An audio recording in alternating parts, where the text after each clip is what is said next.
반갑습니다. 타임 레버리지. 시간을 들여 막대한 수익으로 치워낸다. 화요일이죠? 네, 오늘도 좋은 하루 만드셨으면 좋겠고요. 금요일도 이렇게 함께 해주심에 대단히 감사드린다는 말씀 전달드리면서 시작하도록 하겠습니다. 이번 주가 리플에 있어서 굉장히 중요한 한 주가 된다라고 말씀을 드렸죠. 4월 22일, 3일, 4일, 5월 20일까지 계속적으로 리플과 SEC의 법적 공방전에 대해서 어떤 브리핑 내용이 나오는지, 서로가 어떤 스탠스를 취할지 우리는 지켜봐야 된다라고 말씀을 드렸습니다. 리플에 대해 20억 달러 벌금을 요구했던 SEC에 대한 리플의 입장이 어떻게 나왔는지 우리는 면밀히 지켜볼 필요는 있지만 가격이 오르지 않는다라고 해서 확신을 저버릴 필요는 없다라고 말씀을 드렸죠. 천천히 펀더멘탈 좀 채워볼까요? 한 가지 문서가 있습니다. 러시아의 중앙은행에서 나왔던 문서고요. 이 문서에 따르면 그들은 국경 간 결제 XRP를 활용할 가능성이 높다라고 하면서 브릭스 통화는 2024년에 출시될 예정이다. 즉 다시 말해 2024년에 반드시 법적 리스크가 풀려야만 이 톱니바퀴가 맞아 떨어진다라고도 말씀드릴 수 있겠죠. 브릭스는 XRP를 기반으로 한다. 이 문서를 한번 면밀하게 볼 필요가 있어 보여요. 트위터 이쪽 저쪽에서 XRP를 굉장히 많이 샤라웃하고 해시태그하고 있는 문서들이 많이 나와지고 있는데 우리는 이런 사진만 볼 것이 아니라 직접적으로 해석을 해보고 갈 필요가 있다라고 말씀을 드렸죠. 이 문서의 제목은 Foreign and Russian Experience of Blockchain Digitization by Central Bank, Finance and Technology Companies라고 나오면서 중앙은행과 금융, 기술 기업들의 블록체인 디지털화에 대해서 러시아 중앙은행에 대한 그런 experience, 경험을 다루는 문서거든요. XRP를 어떻게 형용하고 있는지 이 문서를 그대로 의역해 봤습니다. 연구 결과를 바탕으로 법적 문제가 해결된다면 정말 그 SEC와의 지긋지긋한 법적 공방전이 마무리가 된다면 리플의 플랫폼은 국경 간 결제 시스템을 만드는 시작하는 기초로 고려될 수밖에 없다라고 이미 결론을 지어놨죠. 중앙은행은요, 각 참가자가 발생한 XRP의 이체 또는 법정 화폐의 등가물에 사용이 된다. 즉 가치의 이동을 하는 부분에 있어서 XRP를 활용한다라고 말씀드릴 수 있겠죠. 리플 네트워크에 내장된 암호화폐 솔루션 XRP를 직접적으로 활용하는 X커런트가 아닌 X래피드 리플 페이먼트가 새로운 국경 간 결제 플랫폼으로 쓰일 수밖에 없다라는 것은 이미 브릭스의 대표주자인 러시아의 중앙은행에서 결론을 지어놨다라는 거. 그들은 이미 새로운 스위프트 2.0의 망의 구조를 많이 깔아 놓았습니다. 한 번 더 나아가서 아랍 중앙은행의 공식 문서고요. Central Bank Digital Currency, 그 CBDC가 구현되는 부분에 있어서 프랙티스 가이드, 실용 가이드를 내고 있는데요. 여기도 역시나 마찬가지로 아랍 머네터리 펀드에서 저술한 내용을 바탕으로 봤을 때 리플 네트워크를 인용하면서 지불 현대화에 대한 참고 자료로 언급하고 있으며 이 XRP 토큰은 주요 지불을 위해 설계된 최초의 가치 인터넷을 실현하는 암호화폐라는 거, 우리는 반드시 가치 투자를 할 필요가 있다라고 말씀을 드렸죠. 그 미래 CBDC가 구현되는 부분에 있어서 네팔 중앙은행의 보고서에서도 CBDC 플랫폼을 언급하면서 그 CBDC 디자인 모델에서 이미 국가 단위로 손잡고 있는 부탄을 언급한 바 있었고요. 앞으로의 새로운 국경 간 결제, 비트코인이 쓰이는 것은 너무 많은 에너지를 소비한다. 이미 잘 알고 있죠? 비트코인은 에너지 소비가 너무나 과도하게 보여지고 있다라는 거. 왜 네팔의 중앙은행의 보고서에서 국경 간 결제의 솔루션으로 XRP를 언급하고 있는지, 그리고 CBDC가 구현되는 부분에 있어서 부탄뿐만 아니라 콜롬비아, 팔라우, 몬테네그로, 홍콩, 조지아 국립은행 등등 국가 단위로 계속적으로 왜 체결을 하고 있는지, 그 미래에 다가올 디지털 생태계는 리플사와 함께 갈 수밖에 없습니다. 왜 베트남 재무장관은 다음과 같이 발표했을까요? 우리는 현재 베트남 중앙은행과 협력하여 베트남과 해외 전역에서 국경 간 결제를 위한 XRP 사용을 연구하고 파일럿 테스트를 진행하고 있다는 거. 이는 역시 리플의 파트너사 트레인글로와 함께 뿌리가 뻗쳐져 나가고 있죠. 그 미래의 디지털 생태계는 어떻게 구현된다고요? 리플 네트워크가 탑재되는 것은 이미 기정사실화이기 때문에 SEC로 흔들어 제낀다, 소송을 좀 더 뒤로 미룬다. 제 개인적인 생각으로 올해 2분기 안쪽으로는 소송에 대한 실마리가 어느 정도 풀려줘야지만 이들이 이야기하고 있는 그 각국의 중앙은행에서 인용하고 있는 그 미래의 새로운 금융 시스템이 스텝 바이 스텝으로 들어올 수가 있을 것입니다. 다음 트위터를 봤을 때도 Choosing Europe Future이라고 하면서 유럽 연합은 다음을 통해 논문을 발표했죠. 이 EU 역시 향후 10년간 글로벌 동향과 달러가 축소된다, 달러의 헤게모니가 꺼진다라는 것을 인지하고 있고요. CBDC를 강조하면서 유럽의 미래 선택이라는 논문을 냈는데 여기에는 어떤 내용이 포함되어 있는지 우린 당연히 해석해 보고 갈 필요가 있겠죠. 이 빨간 박스를 좀 주목할 필요가 있습니다. 그 부분에 있어서 역시나 탈달러화는 가속화되고 있다. 그렇다고 미국이라는 나라가 망하냐? 당연히 아니라고 말씀을 드렸고요. 그 기득권 세력들, 글로벌 리스트들은 점점 달러의 힘을 빼면서 오펙 플러스와 브릭스 쪽으로 에너지를 마이그레이션 시킨다라고 말씀을 드렸죠. 이 글로벌 기축통화 달러 같은 경우는 지금까지 굉장히 많은 지정학적, 지배력, 통제력을 가지고 있었어요. 하지만 그들은 어느 시점부터 달러의 힘을 빼고 있죠. 이미 페트로달러가 붕괴된 지도 몇 년이 지났습니다. 브릭스 회원국들은 새로운 통화 창출을 고려하고 있고요. 그 부분의 일환으로 브라질과 아르헨티나도 역시나 공동 통화를 제안한 바 있었죠. 이제 곧 다가올 CBDC의 세상에서 디지털 결제 인프라가 통합되면 탈달러화는 더욱더 가속화될 것이고요. 그러면서 금융, 경제, 그리고 지정학적 의미가 더욱더 강하게 느껴질 것이다. 즉 다시 말해 새로운 금융이 브릭스를 필두로 해서 다가오고 있다라는 거. 그 사이에 들어가는 브릿지 커런시는 과연 어떤 블록체인이면서 스위프트를 대체하는 블록체인 생태계는 과연 어떤 네트워크인지 우리는 정답지를 알고 있죠. 다음 기사 봤을 때 리플의 기술진 데이비드 슈어츠는 이렇게 좀 이야기하고 있네요. XRP에 대해서 본인이 약속을 분명히 하면서 다시 한번 경고했다. 그가 한 약속이 과연 무엇이었는지 우리는 한번 짚고 넘어갈 필요가 있겠죠. 그는 이렇게 이야기했습니다. XRP의 생태계의 미래와 적응이라고 하면서 이 데이비드 슈워츠가 XRP에 대해서 생각하는 것은 단순히 가치를 유지하는 것이 아닌 그 이상을 생각하고 있다는 거. 이 데이비드 슈워츠는 글로벌 결제 시스템에 혁명을 일으킬 XRP의 기술의 잠재력을 지속적으로 강조하고 있네요. 제가 과거에 이런 말씀도 한번 전달드린 적이 있는 것 같은데 비트코인을 창시했던 사토시 나카모토가 이 데이비드 슈워츠, 리플의 기술진들과 유착관계를 가지고 있을 확률 또한 무척 높다라고 생각을 합니다. 왜 1990년대 후반에 데이비드 슈워츠는 암호화폐를 활용한 컴퓨팅 시스템에 대한 특허를 가지고 있는지와 병렬적으로 볼 수 있겠죠.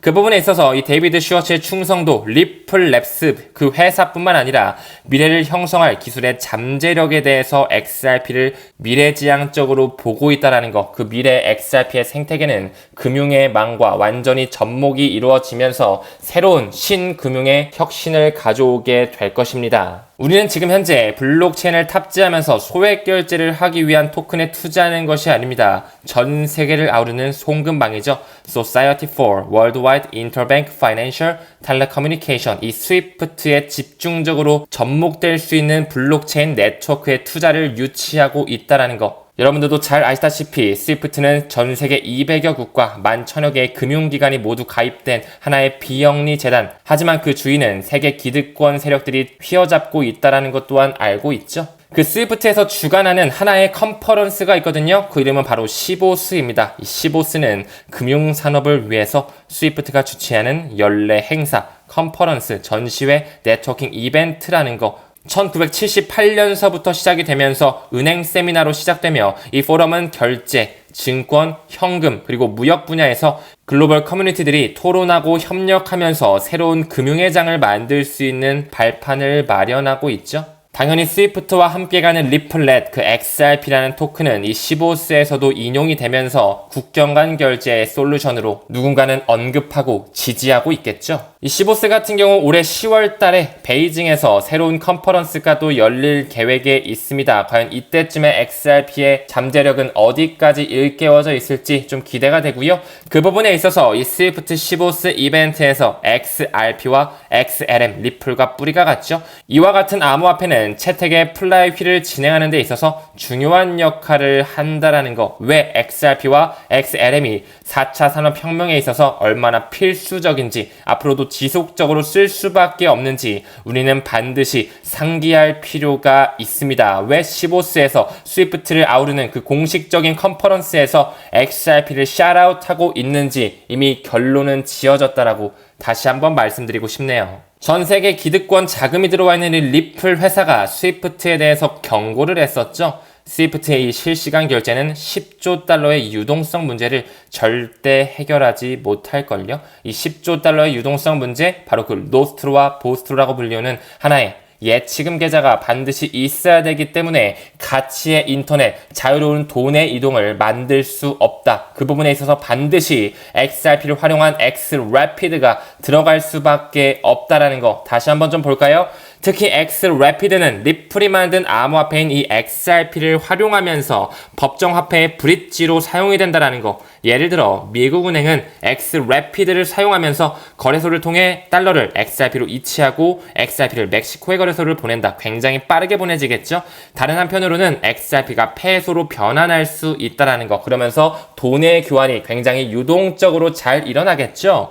이 모든 작업은 일반적으로 유산, 이체, 며칠이 걸리고 높은 외환 수조가 발생하는 방법보다 굉장히 저렴한 비용으로 몇 분 만에, 아니요 몇 초 만에 이루어진다라는 거. 리플의 X래피드는 현재 20개 이상의 금융기관에서 사용되고 있고요. 그렇기 때문에 X커런트를 보완한 X래피드, 이 굽타는 15스에서 리플의 국경 간 결제 솔루션 X래피드를 과거에 선보이면서 반드시 이가 국경 간 결제를 대체할 것이라고 이야기를 했습니다. 때는 바야흐로 2019년 9월 달에 그들이 어느 정도의 미래를 예측하고 설계하고 있었다라는 에비던스를 보여드릴 수 있겠죠. 다음 기사 봤을 때 최고 분석가는 이더리움의 ETF가 5월 달에 일어나지 않을 수도 있어 라고 하고 있습니다. 5월이 아니면 어떻죠? 6월이면 어떻고 7월이면 어떻죠? 반드시 올해 3분기 안쪽으로는 이더리움의 ETF가 승인이 되면서 연말에는 비트코인의 반감기, 그 슈퍼 사이클의 시대가 우리를 반겨줄 거라는 거 반드시 길게 가져가 주시고요. 우리가 잘 알고 있는 대표적인 암호화폐들이 나와 있죠. 하지만 가치의 이동을 하기에는 정말 한계점이 명확하다는 거. 비트코인 같은 경우는 82%의 주소를 봤을 때 코인을 이동할 여유조차 없다. 그리고 느리고 광범위하고 에너지 소비가 높다라고 말씀을 드렸죠. 그 부분에 있어서 비트코인이 지원하고 있는 이 라이트닝 네트워크는 소액 결제를 수행하는 이 P2P, 피어-투-피어 시스템이라는 것을 미루어 보았을 때 국경 간 결제에 들어가기에는 에너지가 너무 많이 소요가 되고 수수료가 비싸다라는 것 반드시 인지를 하고 계셔야 됩니다. Too slow, too expensive. 한계점이 명확하죠. 그 부분에 있어서 BIS의 공식 워킹 페이퍼 Trust Bridge and Money Flow를 봤을 때 이 도매용 CBDC에서는 XRP를 유틸리티로 활용할 수밖에 없다. 그리고 리플과 뿌리가 같은 스텔라룸엔 그는 병렬적으로 이 소액 결제, 소매용 CBDC의 결제를 담당하고 있다라는 거. 지금 현재는 비트코인 라이트닝 네트워크가 국경 간 결제에 혁신을 가져올 것이다라고 IMF에서 광고를 때리고 있지만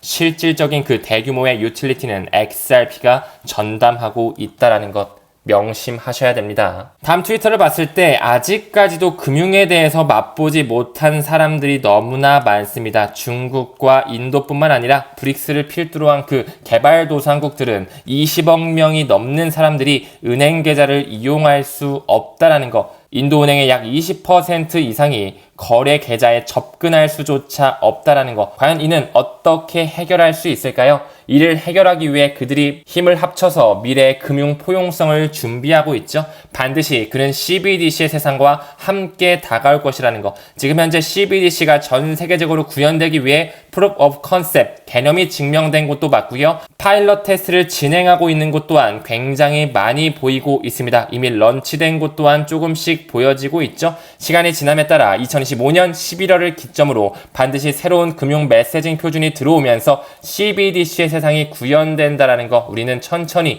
기다릴 필요가 있습니다. 다시 본론으로 들어가서 그 20억 명의 사람들을 어떻게 금융 포용성, 안정성, 혁신적인 가치의 이동을 만들 수 있을까요? 바로 리플과 모잘루프 재단이 힘을 합침으로써 그들의 인구들이, 모든 전 세계 인구들이 금융의 안정성을 가져갈 수 있는 평등한 금융 인프라를 깔기 위해 노력하고 있죠. 이는 모잘루프의 공식 홈페이지에서도 리플의 XRP와 모잘루프가 손잡으면서 전 세계 모든 사람을 위해서 이 포용적인 금융의 환경을 만들기 위해 노력하고 있다라는 거. 그 부분에 있어서 그들이 선택한 블록체인의 회사 리플사, 바로 가치의 인터넷 오브 밸류를 창조하고 있죠. 이들과 모잘루프 재단이 손 잡으면서 가치 있는 인터넷 구축을 하기 위해 조금씩 나아가고 금융의 안정성, 새로운 금융 메시징 표준을 탑재 ISO 2002 시대로 물들이고 있다라는 거. 여기도 나오죠. 이 리플과 모잘루프가 합류하면서 17억 명, 20억 명 이상의 그런 모든 전 세계 인구들이 은행 계좌가 없는 사람들에게도 금융 서비스를 이제 하게 해주자 그들의 비전이 구현되는 날이 머지 않았습니다. 우리는 반드시 가치 투자를 해야 되고요. 리플의 브래드 갈링하우스가 최근에 이런 얘기를 했었어요. 미국 외에서의 리플의 그 사업 확장의 성공이 XRP에게 좋을 것이다. 왜? 지금 현재 미국에서 SEC로는 누르고 있지만 그 외의 영역에서 유럽권, 중동, 동아시아권을 필두로 해가지고 계속 리플의 사업 영역은 확장되면서 XRP에 대한 유틸리티가 강화되니까 대중들의 눈에 보이는 리플의 가격, 리또 소금 만들어낼 수 있을지언정 인프라가 확립되면서 이 XRP는 폭발 시점을 맞이할 수밖에 없다라는 거. 그렇기 때문에 이 모잘루프 재단이 싱가포르의 모잘루프 CBDC 센터를 출범했구나. 왜? 미국에선 누르니까 동아시아 지역을 필두로 한 싱가포르, 홍콩, 호주를 기반으로 해서 계속적으로 리플의 뿌리는 확장되고 있습니다. 그 부분의 일환으로 모잘루프 재단을 지원하는 하나의 큰 민간 자선 단체이자 재단이 있다라고 말씀을 드렸죠. 그럼 바로 마이크로소프트의 창시자 빌 게이츠를 필두로 한 빌 샘 멜린다 게이츠. 여기도 보이시죠? 이 금융 포용을 촉진하기 위해서 빌 게이츠와 같은 그 세계 기득권 세계를 만드는 사람, 설계하는 사람들이 새로운 금융을 만들기 위해 노력하고 있다는 거. 왜 그들이 모잘루프 재단에 지원하면서 리플에 직간접적으로 투자를 했는지. 이 빌 샘 멜린다 게이츠는요, 민간 재단 중에 가장 큰 규모의 재단이면서 돈이 어마어마하게 많습니다. 2000년에 출범했지만 세계에서 두 번째로 큰 자선단체로 보여지고 있다는 거. 그들의 자금에 들어왔다. 모잘루프, 리플, 이미 그들은 IPO가 급한 게 아닙니다. 미래 금융 포용성 을 만들어가기 위해서 개미들을 떨쳐내면서 그들이 그대로 기득권 세력으로 가져가야 되니까 미국에서는 누르고 있지만 그 뒷단에서는 크게 지원하면서 금융의 새로운 혁신을 만들고 있다는 거. 리플의 관계도를 보더라도 모잘루프 재단과 손을 합치며 20여 명 인구에게 금융 포용성을 제공한다. 그 뒷단의 쩐주로는 빌 샘 멜린다 게이츠 그리고 석유의 황제 록펠러 재단이 힘쓰고 있다는 거. 록펠러 재단 또한 좀 더 볼까요? 이 석유 재벌이라고 불리우는 백만장자 존 록펠러가 만든 하나의 재단이죠. 그는 앤드류 카네기의 저서에 영향을 받아서 자선단체를 시작했다. 참 돈이 많으면 세상을 바꾸기 위해 노력하고 싶은가 봐요. 그쵸? 그렇기 때문에 록펠러 재단이라든지 빌 샘 멜린다 게이츠, 모잘루프 재단이 리플과 손을 합쳐서 새로운 금융을 준비하는 것이겠죠? 여기도 보이시죠? 이 글로벌 조직들이 금융의 포용성, 안정성 향상을 위해 모잘루프 재단에 합류하고 있는데 여기에는 리플이 들어가 있을 뿐만 아니라 빌 샘 멜린다 게이츠, 구글, 모더스박스, 옴니다이어 네트워크 그리고 록펠러 재단까지 그들의 후원으로서 계속적으로 금융의 망이 새롭게 바뀌고 있다. SEC의 눌림 따위에 절대 흔들리실 필요는 없습니다. 록펠러 재단의 공식 문서도 한번 보고 갈 필요가 있겠죠? Co-develop Digital Public Infrastructure for an Equitable Recovery. 한번 해석해보고 리플을 인용하고 있는지 확인해보고 가겠습니다. 이 공동개발을 하는 부분, 디지털 공공 인프라, 이 디지털이라는 말이 굉장히 중요하겠죠? 이제 슬슬 메타 경제 쪽으로 전 세계 경제 패러다임이 바뀐다라고 말씀을 드렸고요. 이 공평한 회복을 위해서 이런 아프리카인들도 금융에 대해서 포용성을 가져갈 수 있도록 지금 이 돈 많은 세력들이 준비하고 있다. with 리플과 같이 가고 있다는 것 우리는 알고 있어야 되고요. 이 문서에도 역시나 리플을 언급하고 있다는 것 우리는 코어를 잡을 필요가 있습니다. 요약해보자면 지금 현재 중앙은행을 필두로 한 금융서비스 그리고 기술 회사들, 국경 간 송금 회사들이 구글이라든지 코일이라든지 리플과 함께 금융 포용성에 대해 연구하고 있어요. 그 자선사업단체로는 빌 샘 멜린다 게이츠, 록펠러 재단, 모잘루프 재단이 같이 오고 있다. 그러면서 재정적 포용을 발전시키는 부분. 그 부분에 있어서 싱가포르의 통화청과 파트너십을 체결했죠. CBDC의 구현뿐만 아니라 싱가포르의 최대 디지털은행 DBS에서는 그들이 XRP를 모을 수 있는 창구 역할로서 XRP를 인덱스 지표로 활용하고 있다는 거 이런 부분과 연관지어서 가져갈 필요가 있겠죠. 왜 이 록펠러 재단이 그리고 왜 이 유럽연합이 왜 베트남의 재무부 장관이 왜 네팔의 중앙은행의 보고서에서 XRP를 언급하고 있고 아랍권의 중앙은행에서도 역시 리플렛을 인용하고 있는지 왜 러시아의 중앙은행에서 법적 리스크만 해결이 된다면 국경 간 결제 플랫폼으로 XRP를 활용할 수밖에 없다고 결론을 지었는지 잘 생각해 보셨으면 좋겠습니다. 이제 머지않은 그 폭발의 시점 조금 지연이 될 수도 있고요. 빠르게 나올 수도 있겠지만 전혀 흔들릴 것 없이 없이 우리는 멘탈을 가져가면서 끝까지 가치 투자로 이어가셨으면 좋겠습니다. 2024년과 2025년은 마지막으로 XRP를 구매할 수 있는 기회라는 거, 저는 이 말에 전적으로 동의를 합니다. 투자의 선택은 당연히 본인의 몫에 있겠지만 왜 각국의 중앙은행들 그리고 그 고위급 인사들이 왜 그 돈을 가지고 있는 재단들이 리플과 힘을 합쳐서 금융 포용성 새로운 국경 간 결제를 지원하고 있는지 SEC의 눌림에 절대 흔들릴 필요는 없다라는 거 저는 공유드리고 싶네요. 금일 영상도 시청해주셔서 대단히 감사드리고요. 우리는 모든 면에서 점점 더 좋아지고 있습니다. 감사합니다. 성투합시다.